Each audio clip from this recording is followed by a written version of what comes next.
Santapan Harian Sabtu 5 September 2020. Hari ini kita akan membaca Mazmur pasalnya yang ke-99.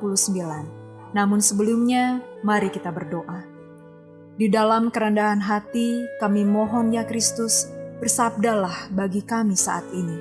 Di dalam terang firman-Mu ya Kristus, kami memohon. Amin. Mazmur 99. Tuhan itu Raja, maka bangsa-bangsa gemetar. Ia duduk di atas kerub-kerub, maka bumi goyang.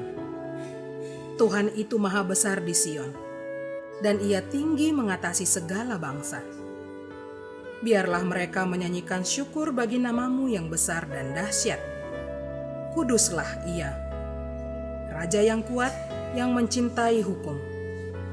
Engkaulah yang menegakkan kebenaran, hukum dan keadilan di antara keturunan Yakub. Engkaulah yang melakukannya. Tinggikanlah Tuhan Allah kita, dan sujudlah menyembah kepada tumpuan kakinya. Kuduslah ia. Musa dan Harun di antara imam-imamnya, dan Samuel di antara orang-orang yang menyerukan namanya. Mereka berseru kepada Tuhan, dan ia menjawab mereka. Dalam tiang awan, ia berbicara kepada mereka. Mereka telah berpegang pada peringatan-peringatannya dan ketetapan yang diberikannya kepada mereka. Tuhan, Allah kami, Engkau telah menjawab mereka. Engkau Allah yang mengampuni bagi mereka, tetapi yang membalas perbuatan-perbuatan mereka. Tinggikanlah Tuhan Allah kita, dan sujudlah menyembah di hadapan gunungnya yang kudus. Sebab kuduslah Tuhan Allah kita. Sahabat Santapan Harian, memahami siapa yang kita sembah adalah hal yang penting. Itulah yang dirasakan pemazmur dalam Mazmur 99. Pujian pemazmur kepada Allah dilandasi oleh pengenalannya akan Tuhan. Pemazmur menyebutkan sifat-sifat Allah sebagai Raja. Allah itu kudus. Namanya besar dan dahsyat. Ia adalah Raja yang kuat dan mencintai hukum.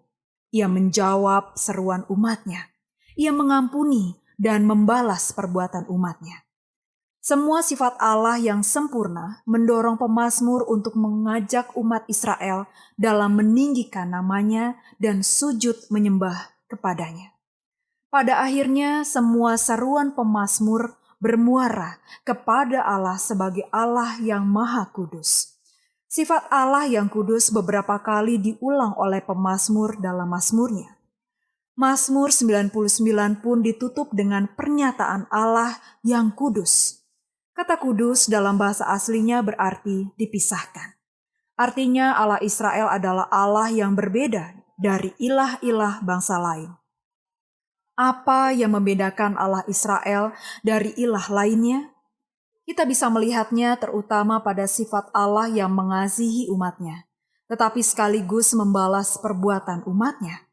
Hal ini menjadi penting karena sifat demikian tidak dimiliki oleh ilah-ilah lain di sekitar bangsa Israel. Sifat Allah yang kudus ini ditekankan oleh pemazmur yang hendak mengajak umat untuk memiliki sifat yang sama seperti Allah mereka.